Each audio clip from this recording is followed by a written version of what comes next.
Assalamualaikum warahmatullahi wabarakatuh. Salam sejahtera bagi kita semua. Pada pertemuan yang berbahagia ini, kami dari kelas Hukum B1 Universitas Muhammadiyah Sidoarjo akan menjelaskan mengenai imunitas negara pada tema pengesampingan imunitas negara ketika terjadi pelanggaran HAM berat. Berbicara mengenai perlunya imunitas suatu negara, yang mana ketahanan nasional suatu negara merupakan faktor terpenting dan determinan terhadap suatu eksistensi bangsa dan negara yang bersangkutan. Ketahanan nasional merupakan benteng pertahanan bangsa di dalam menghadapi dan memecahkan berbagai masalah yang dihadapi bagi bangsa yang bersangkutan, tak terkecuali bagi bangsa Indonesia. Hal ini penting mengingat ketahanan nasional tidak saja berkaitan dengan aspek keamanan dan ketertiban masyarakat saja, melainkan berkaitan dengan berbagai aspek kehidupan bangsa termasuk aspek penyelenggaraan negara dan pemerintahan negara. Secara filosofis, ketahanan nasional mengandung makna yang dalam dan mendasar bagi kedaulatan dan keutuhan negara kesatuan Republik Indonesia. Sedangkan secara empiris, ketahanan nasional menghadapi berbagai masalah dinamis seiring perubahan dinamika kehidupan bangsa Indonesia,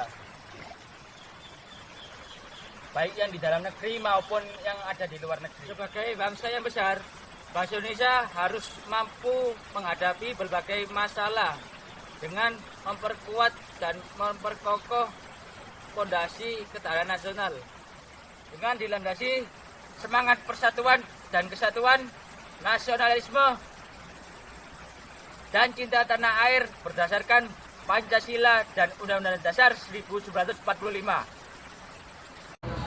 Kejahatan kemanusiaan dan menghilangkan suatu hak dasar yang dimiliki manusia merupakan suatu kejahatan yang tak termaafkan. Hak dasar yang dimiliki manusia yakni biasa kita sebut sebagai HAM atau hak asasi manusia. Baik yang akan saya bahas di sini mengenai terjadinya pelanggaran HAM berat.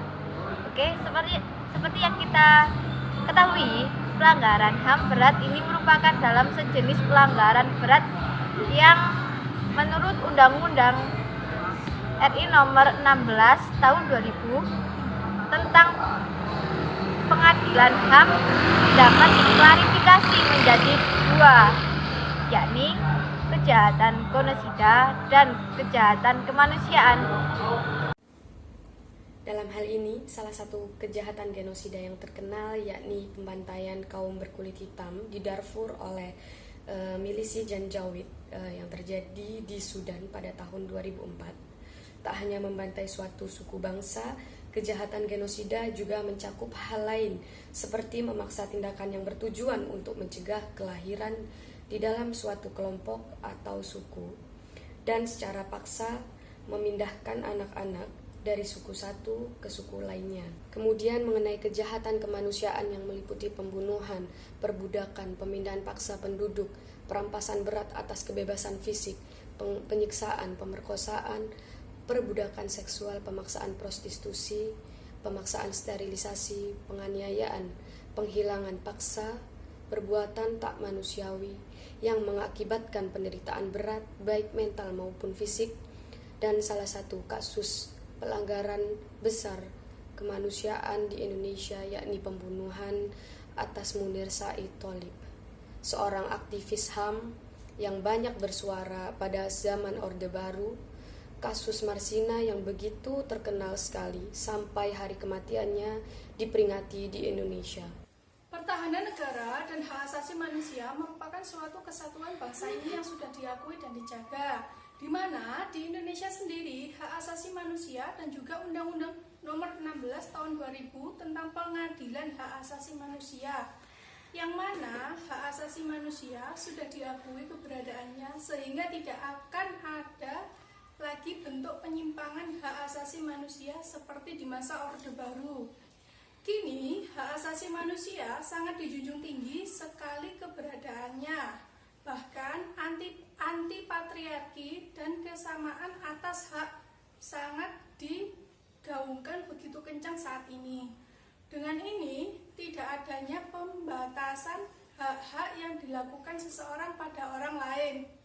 Dengan tidak meninggalkan imunitas negara menjadi hal yang sangat penting untuk menjaga kedaulatan bangsa dan seluruh komponen di dalamnya. Dan salah satu komponen di dalamnya yakni manusia, masyarakat yang memiliki suatu hak dasar yang harus dijaga dan dilindungi. Tidak hanya oleh satu individu saja, melainkan seluruh komponen yang harus menjaga hak dasar yang dimiliki seseorang. Imunitas pertahanan bangsa yang lemah tidak hanya mempengaruhi dari faktor internal saja, melainkan hubungan eksternal antar bangsa dan negara menjadi terganggu. Maka pentingnya menjaga imunitas pertahanan suatu negara karena untuk melindungi seluruh komponen-komponen yang ada di dalamnya. Bukan berarti mengesampingkan jika terjadi suatu pelanggaran HAM, karena HAM juga menjadi komponen dari suatu bentuk menjaga imunitas negara. Payung hukum dari mempertahankan imunitas negara sudah tercantum di dalam Undang-Undang Nomor 3 Tahun 2002 tentang Pertahanan Negara, dan payung hukum HAM tercantum di dalam Undang-Undang Nomor 39 Tahun 1999 tentang Hak Asasi Manusia. Jujus is commodum, ejus debet esse in commodum. Seseorang yang mendapatkan suatu keuntungan pasti juga akan mendapatkan suatu kerugian. Sekian dari kelompok kami, kurang lebihnya mohon maaf. Wassalamualaikum warahmatullahi wabarakatuh. Salam sejahtera bagi kita semua. Salam Om Santi Santi Santium. Namo Buddhaya.